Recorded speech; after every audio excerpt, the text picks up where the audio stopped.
Em nome do Pai que me criou, em nome do Filho que me resgatou, em nome do Espírito Santo que me santificou. Divina vontade, reina na minha vontade. Minha mãe, eu te amo e tu me ama. Dá-me o gole da divina vontade para minha alma. Me abençoa, Mãe, para que todas as minhas ações sejam feitas diante de vossos olhos maternais. Amém.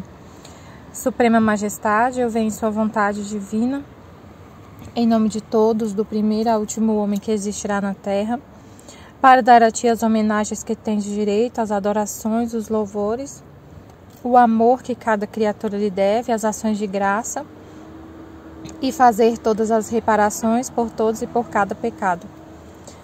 Venho, Senhor, na tua divina vontade, dou-te a minha vontade humana, por meio do Imaculado Coração de Maria, que possui todos os dons e os frutos da divina vontade. Dai-me a tua divina vontade. Vem, divina vontade, nesta ação que estou a fazer e em todas as ações que eu farei durante este dia. Amém, Fiat.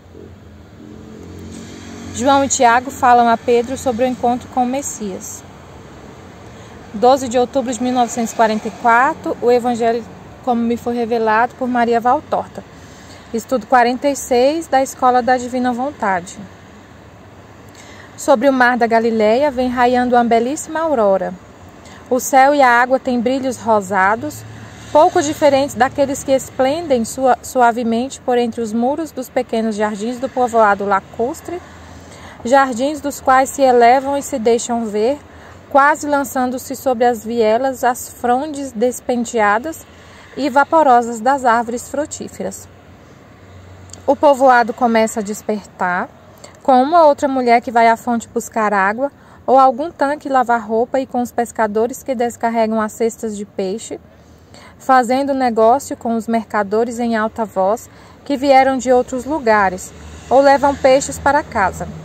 Eu disse um povoado, mas não é tão pequeno, é um tanto humilde, ao menos do lado que eu vejo, embora vasto e extenso na parte mais longa do lado. João aparece no fim de uma pequena estrada, indo apressado em direção ao lago. Tiago o segue, mas muito mais calmo. João olha os barcos que já chegaram à margem, mas não vê aquele que está procurando.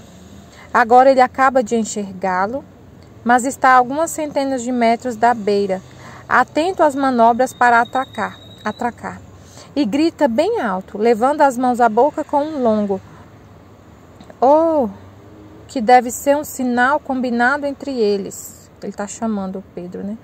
E depois, quando percebe que o ouviram, agita os braços em gestos largos que indicam "Vinde, vinde". Os homens do barco, pensando quem sabe o que, agarram os remos, e o barco vai mais veloz do que só com a vela, que eles amainaram, talvez para conseguirem ir mais depressa. Quando estão a uns 10 metros da margem, João não espera mais. Tira o manto e a veste longa e os lança sobre a praia. Tira as sandálias, levanta a túnica, tendo-a segura com uma mão quase à virilha, e entrando na água vai ao encontro dos que estão chegando. Então ele tá bem empolgado, assim, né? Tipo assim, ele tá dando a notícia das notícias. E é engraçado, eu achei engraçado. Interessante, né? A Valtorta falando que o Tiago ficou bem mais calmo, mas o João tava assim, empolgadíssimo com a notícia que ele ia falar. "Por que vós dois não viestes?", pergunta André. Pedro, amuado, não diz nada. "Por que não viestes?", pergunta André. Pedro, amuado, não diz nada. "E tu, por que não vieste comigo e o Tiago?", responde João a André. "Eu fui pescar. Não tenho tempo para perder. Tu desapareceste com aquele homem. Eu te havia feito sinal para que fosses. É ele mesmo. Se ouvisses que palavras, ficamos com ele o dia todo e até tarde da noite. E agora viemos dizer, vinde também vocês, né? Seguir o Messias", mas ele estava assim, tipo assim, eu tenho mais o que fazer, tenho que trabalhar. Porque você não está trabalhando também, não tenho tempo a perder, né, trabalhando. Aí ele responde, "É ele mesmo? Estais certos disso? Nós só o vimos naquele dia em que o Batista nolo mostrou." "É ele, pois não o negou." Qualquer um pode dizer o que lhe interessa para impor-se aos crédulos. Já não é a primeira vez, resmunga Pedro descontente. Ó Simão, não digas assim, ele é o Messias. Ele sabe tudo, ele te está ouvindo. João ficou magoado e consternado com as palavras de Simão Pedro. Ora essa, o Messias, e se mostra justamente a ti, a Tiago e André? 3 pobres ignorantes. Vai querer coisas bem diferentes o Messias. Ele me está ouvindo. Mas, meu pobre rapaz, os primeiros dias do sol da primavera te fizeram mal. Vamos, vem trabalhar, será melhor, deixa de histórias. É sempre assim, né? Deus usa os pequeninos para si. Ele se revela aos pequeninos e as pessoas não acreditam. Muitos não acreditam. Não, Deus não vai falar com vocês aí dessa comunidade Fiat Voluntas Tuas. Jesus não está falando com vocês, muitos não acreditam, né? Porque somos muito pequenos, como o Pedro falou. Logo para vocês, justamente a ti, Tiago e André, justamente a vocês aí, essas donas de casa, Deus vai falar com vocês. Vai falar sobre o terceiro Fiat, vai falar sobre coisas tão grandes, justo com vocês, mas não é mesmo, não acredito que é Deus que está falando com vocês, não. Só tem leigo aí, dona de casa, mãe de família, não vai falar. Acontece a mesma coisa até hoje. Deixa de histórias.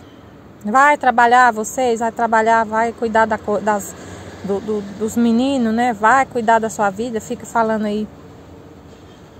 Deus, ele se revela aos pequeninos, assim, ele humilha os como Nossa Senhora falou, né? Nossa Senhora, o canto de Nossa Senhora, o Magnífica.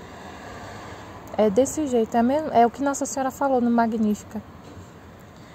Derrubou os poderosos de seu trono e exaltou os humildes. Ele é o Messias, eu te asseguro. João Batista dizia coisas santas, mas este fala como Deus. Quem não for o Cristo não pode dizer semelhantes palavras. A alma dele já vê claramente. A alma dele sendo tão pura do João, vê claramente a verdade, não se engana. A alma pura não se engana. É o Pai mesmo que revela. É o Pai que revela Jesus para as almas. É o próprio Pai que revela. Simão, eu não sou um jovenzinho. Eu já tenho muitos anos. Sou calmo e sensato. Tu sabes disso? Eu falei pouco, mas ouvi muito nestas horas em que estivemos com o Cordeiro de Deus. E eu te digo que verdadeiramente ele não pode ser senão o Messias. Por que não acreditar? Por que não querer crer? Tu podes fazer porque não o ouviste. Mas eu creio. Somos pobres e ignorantes. Ele bem disse que veio para anunciar a boa nova do reino de Deus, do reino da paz, aos pobres, aos humildes, aos pequenos, mais do que aos grandes. Que é assim, pra gente, o que faz a gente acreditar no que é Deus que fala no livro do céu, que esse livro é dele, é ele falando, que o que a gente está lendo é do céu, é a própria palavra, tá lá, ela mesma. É só você ter contato com essa palavra que o próprio Deus vai se revelar para você. E você não vai ter dúvida. Mas tem gente que já fica falando assim, igual o Pedro está falando. Não é ele, não quero nem saber. Tipo assim, não quero saber. Não é ele, eu não acredito. Aí o João fala, porque você não ouviu. É fácil você falar que não é ele, porque você não ouviu a palavra dele. Tu podes fazer porque não o ouviste. Porque se você ouvir, você também vai acreditar que é ele que é o Messias. Porque o próprio Deus vai revelar para você. Como Jesus falou para o Pedro depois, né? Quem dizes que sou eu, que eu sou? E aí o Pedro fala, tu és o Cristo, o Filho do Deus vivo. E aí Jesus fala, feliz és tu, Simão, que não foi homens que te revelou. Foi o próprio Pai que está no céu, que te revelou, que está te revelando que eu sou o Cristo. Nesse momento aqui era João, né, homem, tentando falar para ele que ele é o Messias, mas naquele momento que Jesus perguntou, depois, o próprio Pai revelou para ele quem é Jesus. Então é fácil para as pessoas às vezes falar, não, isso não é de Deus, esse canal não é católico, essas pessoas não são católicas, não é. É fácil falar, mas se você ler o livro do céu, Se você ler o livro do céu, se você se debruçar sobre esse livro e ler e ter uma experiência real com Deus, com a divina vontade, você mesmo vai falar, você não vai ter dúvida de que é Ele que fala. Você não vai ter dúvida.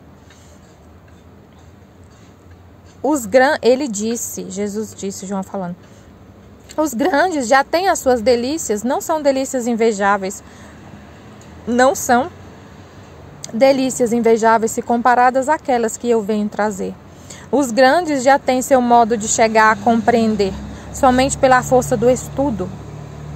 Mas eu venho aos pequenos de Israel e do mundo, àqueles que choram e esperam, àqueles que procuram a luz e têm fome do verdadeiro maná. Não é pelos doutos que a luz e os alimentos são doados, pois o que eles dão é somente opressão, escuridão, prisão e desespero. Eu chamo os pequenos. Ai, que lindo, glória a Deus. E João é tão lindo que ele grava tudo que Jesus falou. Ele é um papagaio, ele repete tudo que Jesus falou. Que lindo. Eu vim para virar o mundo de cabeça para baixo, realmente. Porque eu abaixarei o que agora está no alto e elevarei o que agora está sendo desprezado. Quem quer verdade e paz, quem quer vida eterna, venha a mim. Quem ama a luz, venha. Eu sou a luz do mundo. Não foi assim que ele disse, João? Não foi assim que ele disse, João? Acho que quem estava falando aqui então era Tiago. Foi, é Tiago que estava falando. Tiago falou de modo calmo, mas comovido. Ah, então esse aqui que estava falando era Tiago, que lindo. E João falou sim, e ele disse ainda, o mundo não me amará. O grande mundo, porque se corrompeu com vícios e comércios idolátricos. O mundo, aliás, não me quererá. Porque como filho das trevas não ama a luz, mas a terra não é feita só do grande mundo. Nela existem aqueles que, mesmo estando misturados com todos do mundo, não são. Há alguns que são do mundo, porque nele foram aprisionados como os peixes pela rede. Ele falou justamente assim, porque nós estávamos conversando à margem do lago e ele apontava as redes que vinham arrastadas com os peixes para a praia. Disse mais, vede, nenhum daqueles peixes queria cair na rede. Também os homens, intencionalmente, não iriam querer cair como presas de Mamon. Nem mesmo os mais malvados, porque estes, pela soberba que os cega, não creem que não tenham o direito de fazer o que fazem. O verdadeiro pecado deles é a soberba. Deste pecado nascem todos os outros. Mas aqueles que não são completamente maus, ainda mais não irão querer ser de Mamon.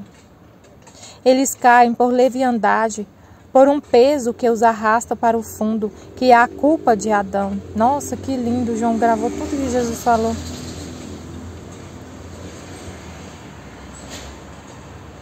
Eu vim para tirar aquela culpa e para dar, na esperança da hora da redenção, uma tal força aos que em mim crerem, que será capaz de livrá-los do laço que os prende, tornando-os livres para me seguirem, à luz do mundo. Nossa, como sobre essa parte aqui eu fiquei pensando. O problema todo nosso, assim, da gente não conseguir se livrar dessa rede, né, que nos prende, que nos prendeu no pecado, essa rede que a gente intencionalmente não quis cair, o pior é a soberba. Porque se você tem, o que ele falou aqui, ó, que ele veio para tirar a culpa e para dar, não, foi esse aqui, ó. Mas aqueles que não são completamente maus, ainda mais não irão querer ser de Mamon. Eles caem por leviandade, por um peso que os arrasta para o fundo, que é a culpa de Adão. Os que são humildes, as pessoas que são humildes, e que por um peso que os arrasta para o fundo, que é a culpa, que é o pecado original, essas pessoas têm uma tipo assim, para esse tipo de alma é muito mais fácil acontecer uma conversão verdadeira, porque a pessoa é humilde.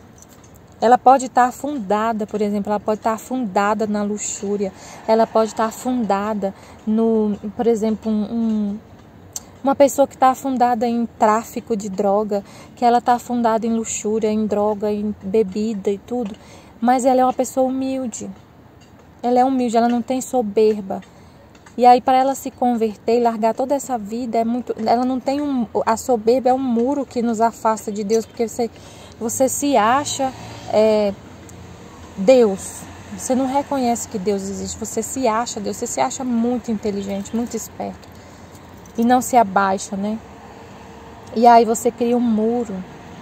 Então pode ter... Nossa, é tão complexo, porque pode ter pessoas que são puras, que não cometem pecados assim, tão, assim, que a gente pensa que é grave, né? Não tá, é uma pessoa, por exemplo, que é casada, não trai a esposa, não rouba, não mata ninguém, mas ela tá numa soberba muito grande. E aí ela coloca um muro tão alto entre ela e Deus que ela não consegue ultrapassar esse muro. Sendo que uma prostituta igual a Maria Madalena, tinha 7 demônios. E ela agora é santa. Né? A gente não pode ver nada com os olhos humanos. Por isso que Jesus fala pra gente não julgar, né? Como que eu vou conseguir olhar para uma alma e falar assim, só porque eu vejo ela afundada na luxúria, nos vícios de bebida, de tudo, e eu vejo outra pessoa casada, não trai a esposa, e eu olho para ela e falo assim, esse aqui é condenado porque ele usa droga, ela é prostituta, não sei o quê. Esse aqui não, esse aqui é casado, esse aqui está salvo. Não é assim. Não dá para julgar, não dá, não tem como julgar. Deus é que sabe, né? Mas eu lembro do Padre Paulo Ricardo explicando sobre os pecados capitais. Ele fala que a soberba é como se fosse a rainha dos pecados. Por causa dela, por causa da soberba, vem os outros vícios. É o que o João falou aqui, né? O verdadeiro pecado deles é a soberba. Deste pecado nascem todos os outros. Desse pecado, da soberba, nascem todos os outros vícios. Então a humildade é a rainha das virtudes. O pecado, a soberba, da soberba nascem todos os outros vícios. E da humildade vem as outras virtudes, porque o humilde, ele chega até Deus. Deus se revela a ele. E aí, através de Deus, vem as virtudes, porque as virtudes só vêm de Deus. Mas então, se ele mesmo falou assim, é preciso irmos para ele, e logo. Pedro, com seus impulsos tão sinceros, que me agradam tanto, de repente decidiu e já vai começando a fazer o que decidiu, apressando-se para acabar os trabalhos da descarga, pois o barco já chegou à margem. E os empregados já o puxaram para fora d'água, descarregando também as redes, as cordas e o velame. Pedro é humilde, ele ouviu e falou, então vamos lá ver se ele falou assim. E tu, André, por que foste tão tolo para não teres ido com eles? Mas, Simão, tu me censuraste porque eu não consegui fazer que eles viessem comigo. A noite inteira ficaste resmungando isso e agora me censuras porque eu não fui com eles. Tem razão, mas eu não o tinha visto. E tu sim.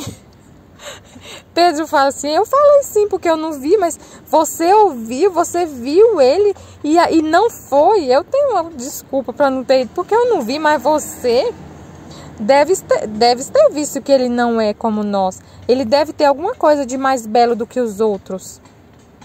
Oh, sim, diz João. Ele tem um rosto, uns olhos. Não é verdade, Tiago? Uns olhos e uma voz. Oh, que voz. Quando ele fala, dá a impressão de que estás no paraíso. Depressa, vamos procurá-lo. Vós, Pedro fala aos empregados, levai tudo para Zebedeu e dizei-lhe que faça o que for preciso. Nós voltaremos esta noite para a pesca. Vestem-se todos de novo e põem-se a caminho. Mas Pedro, depois de andar uns metros, agarra João por um braço e lhe pergunta, disseste que ele sabe tudo e que ouve tudo. Sim, imagina que quando nós, vendo a lua alta, dissemos, que é que estará fazendo Simão? Ele disse, Ele está lançando a rede e não se conforma em ter que fazer isso sozinho, porque vós não saístes com um barco gêmeo, justamente numa noite de tão boa pesca. Ele não sabe que daqui a pouco não pescará senão com outras redes, e que os peixes que apanhará serão outros, né? Simão será pescador de almas. E Pedro, misericórdia divina é verdade. Então ele ouviu também o que eu disse, julgando-o menos do que um mentiroso. Eu já não posso ir até ele. Tipo assim, ele sabe então que eu falei que ele não é o Messias. Oh, ele é muito bom, certamente sabe que tu pensaste assim. Ele já o sabia, porque quando nós o deixamos, dizendo que viríamos a ti, ele disse: Ide, mas não vos deixeis vencer pelas primeiras palavras de escárnio. Quem quer vir comigo deve saber ter a cabeça erguida diante das zombarias do mundo e das proibições dos parentes. Eita, isso aqui é verdade, Jesus. Isso acontece com todo mundo. É desse jeito. A gente quando começa a seguir Jesus, é desse jeito que a gente recebe escárnio e zombaria do mundo e da própria família, das pessoas mais próximas de você. Os mais próximos são os que mais vai zombar e vai falar: nossa, mas o que está acontecendo? Que você agora só fala em Deus. Que eu lembro muito bem dessa época. Mas a gente continua. Não posso deixar de seguir Jesus por causa dessa zombaria. Se eu fosse deixar de seguir, eu não estava aqui não. Engraçado, né? Mas não vos deixeis vencer pelas primeiras palavras de escárnio. Quem quer vir comigo deve saber ter a cabeça erguida diante das zombarias do mundo e das proibições dos parentes. Porque eu estou acima do sangue e da sociedade e triunfo sobre eles, é verdade. Ele triunfa mesmo, ele triunfou. Porque pessoas pessoas que você confia muito, que você gosta. É igual, tipo, umas amigas que eu tinha amigas de infância que viviam comigo, né, no mundo, nas festas, nas farras, aí elas são as primeiras a falar: ah, mas agora você só fala, nossa, eu não estou entendendo, você está bem? Porque agora você só fala em linguagem bíblica. Tudo que você fala é de linguagem bíblica, você não sabe falar de outra coisa. E aí eu conversando com ela, né, tipo, e ela: nossa, você está precisando de fazer um tratamento médico. Você não acha que você está precisando fazer uma terapia? É desse jeito. O mundo acha que você, porque você só fala da Bíblia, se você só falar de Deus, quando a pessoa vê essa mudança muito brusca, né, de você que vivia no mundo, era totalmente mundana e vivia nas farras, aí você começa a falar de Deus, fanática, precisa de terapia, loucura da sua cabeça. Mas engraçado, porque se você só falar de bebida, você só falar do mundo, você só falar de maquiagem, ninguém te leva pro hospício. Ninguém te leva ninguém te leva numa terapia se você passar o dia inteiro vendo vídeo de automaquiagem. Se você passar o dia inteiro só vendo gráfico de bolsa de valores. Ninguém fala que você é louco. Não, você tá mais que certo. Não, você está mais que certo, porque você está fazendo sua carreira, né? Você está ganhando dinheiro. Não, isso aí é aplausos do mundo, porque você está o dia inteiro olhando na tela do celular se a bolsa de valores, sei lá, a ação lá caiu ou não sei o quê. Que agora o povo que eu conheço, assim, os meus próximos, né, tipo, que eram meus amigos, só fala disso. Só fala disso, investimento na bolsa, não sei o que, não sei o que lá. E fala só disso, Eu nunca cheguei para eles para falar: vocês estão tudo doido. É porque, como Jesus falou, se as pessoas são do mundo, elas vão aplaudir se você está falando coisa do mundo. Aí se você sai dessa curva do mundo, se você está no mundo, mas você não é do mundo, você se vê como um estranho. Mas você se mantém com a cabeça erguida e continua. Com o tempo as pessoas aceitam. Depois disso, depois que você ergue a cabeça, você segue firme, não importa o que as pessoas falam, as pessoas começam a te respeitar. Não fala mais desse jeito com você, que você tá louca.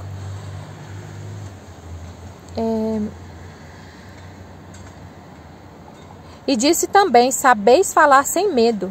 Quem vos ouvir virá, porque é homem de boa. Quem vos ouvir virá, porque é homem de boa vontade. Quem quiser vir, vai vir, porque é a própria vontade da pessoa, né? Por causa da própria vontade dela, ela vem, de boa vontade. Os homens de boa vontade vão ouvir. Ele falou assim, então eu vou. Fala, vai falando dele enquanto vamos indo. Onde ele está? Quero saber mais. Era uma pobre casa, deve ser de pessoas amigas. Mas ele é pobre? É um operário de Nazaré, assim ele disse. E de que vive agora se não está mais trabalhando? Não lhe perguntamos. Talvez os parentes o estejam ajudando. Melhor seria levarmos peixes, pão, frutas, alguma coisa. Vamos perguntar a algum rabi, pois ele é mais do que um rabi, mas de mãos vazias. Os nossos rabinos não querem ser assim. Mas ele quer. Não tínhamos mais do que 20 moedas, eu e o Tiago juntos, e oferecemos a ele, como é costume fazer com os rabinos, mas ele não as queria. Ele não aceitava dinheiro por ser rabi, né? Nós então insistimos e ele disse, Deus vos restitua nas bênçãos dos pobres, vinde comigo. E prontamente as distribuiu aos pobrezinhos, que eles sabiam onde moravam, e a nós, que estávamos perguntando, e para ti, mestre, não guardas nada? Ele respondeu, a alegria de fazer a vontade de Deus e de servir a sua glória. Ai, a nossa resposta, que a gente não tem que querer nada do mundo. Que lindo. É maravilhoso ler a Valtorta para a gente imitar Jesus, saber como imitar Jesus, como Jesus pensa, o que é que ele fala, como ele age. Ele pegou o dinheiro, ele pegou, mas distribuiu tudo. E você não guarda nada para você? Nada. Eu só guardo para mim a alegria de fazer a vontade de Deus e de servir a sua glória. A nossa vida é exatamente isso aqui. Ah, Michele, você está servindo a comunidade, você está aí fazendo esse vídeo. O que você vai ganhar com isso? A alegria de fazer a vontade de Deus e servir a sua glória. Só isso. Quer dizer, só isso não. Eu ganho tudo, porque essa alegria, a alegria que o mundo busca a alegria, a felicidade. Toda pessoa na terra busca a felicidade. A nossa alma foi feita para buscar a felicidade, para buscar a alegria, para ser feliz. Deus programou a nossa alma desse jeito. Só que o mundo não conhece a verdadeira alegria. Busca quem é do mundo, quem é apegado com a carne, que não imita Cristo, que não tem Jesus no coração, que não se livra do pecado, né, que continua nas trevas por sua própria vontade, na soberba, não consegue encontrar essa felicidade. Vai procurar e não vai encontrar. Glória a Deus que não vai encontrar, porque aí a pessoa vai continuar buscando, né, buscando. E em algum momento a graça de Deus que se derrama em todas as almas, essa pessoa vai encontrar essa graça de Deus, como eu encontrei. E a alegria vai ser fazer a vontade de Deus. E é uma alegria que não existe na terra. É uma alegria sobrenatural, que é a alegria que a sua alma, ela foi feita para sentir, para se satisfazer somente com essa alegria que vem de Deus, de fazer a vontade de Deus. A sua alma é exigente, porque Deus assim a criou. Ela é exigente. É como uma pessoa que, como se fosse assim... deixa eu pensar. Uma filha de rei. Filha de rei, ela sempre comeu na casa do rei, no palácio do rei. Sempre se alimentou dos alimentos do palácio. Então ela se acostumou. O paladar dela está acostumado com aquele alimento muito sofisticado assim nela. E aí se ela sair para comer na rua, em algum lugar, por alguma necessidade, ela fala, vou experimentar uma comida na rua. Ela não vai gostar, não vai satisfazer. Ela vai ficar, né, totalmente, nem vai conseguir comer, vai ficar com fome, sei lá. Tipo assim, e a nossa alma, ela é essa filha de rei. Nós somos filhos de Deus. Deus é rei, nós somos filhos dele, reizinhos, príncipes. Então, a nossa alma, ela foi feita e ela já sentiu essa felicidade de Deus. Então ela só vai se satisfazer quando ela voltar a sentir de novo. Nós já tivemos, tipo assim, a nossa alma saiu de Deus. Então ela já experimentou a felicidade antes de conhecer o pecado. Então a gente a gente só se satisfaz com essa felicidade, com essa alegria. Enquanto você não encontrar esse alimento que você tanto procura, você nunca vai sentir satisfação acalmar a sua busca. Você vai continuar sempre buscando. Aí quando você encontra, você desapega totalmente do que você estava procurando. Porque a gente se apega com as coisas do mundo, muitas vezes é procurando essa felicidade. Procurando esse amor. Que a sua alma, tanto é a sua alma procurando. E aí você procura. E sempre está insatisfeito, está infeliz. E aí, quando você encontra esse amor de Deus e Ele te satisfaz completamente, você para a sua busca. Não tem mais por que buscar. Deus nos deu inteligência, né? Então, se você experimenta esse amor, essa felicidade, toda aquela busca que você estava fazendo no mundo, cessa. Automaticamente vai cessando. Se você tiver um encontro real, pessoal, com Deus, a sua alma se apaixona e ela não quer saber de mais nada. É igual quando eu era jovem, por exemplo, eu buscava uma pessoa para casar, né? E eu sempre tive essa vontade de casar, sempre tive vontade de casar, de ter filho, de ter uma família. Então, quando eu encontrei meu esposo, eu me apaixonei por ele e pronto, acabou a minha busca.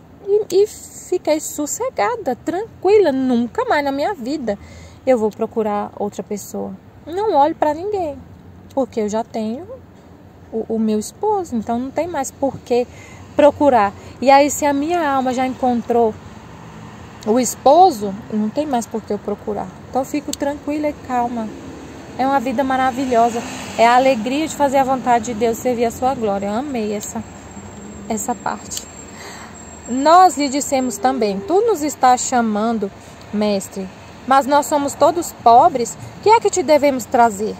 Ele nos respondeu com um sorriso que nos fez sentir o gosto do paraíso. Um grande tesouro quero de vós.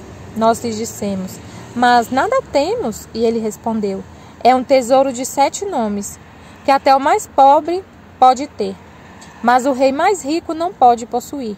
Vós o tendes, e eu o quero.